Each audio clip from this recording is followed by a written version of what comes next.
Hi friends, నా videos కానీ మీకు నచ్చినట్టయితే please like and subscribe my channel.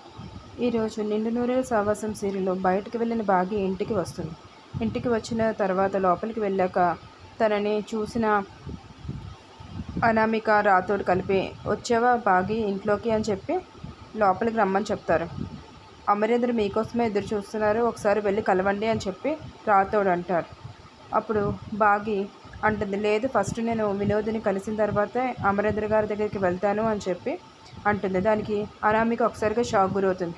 అమ్మో, అక్కడ వినోద్ నా ఫోటో దగ్గరే ఉన్నాడు, ఇప్పుడు భాగి వెళ్తే తను నన్ను చూసేస్తుంది, ఆ ఫోటోలో నేను పక్కింటి ఆవిడ ఒకటే అని చెప్పి అని టెన్షన్ పడిపోతుంటుంది. ఇప్పుడు ఎందుకులే భాగి అతని దగ్గరికి వెళ్ళడం, మీరు ముందు అమరేంద్ర గారి దగ్గరికి వెళ్ళండి అని చెప్పి అంటుంది.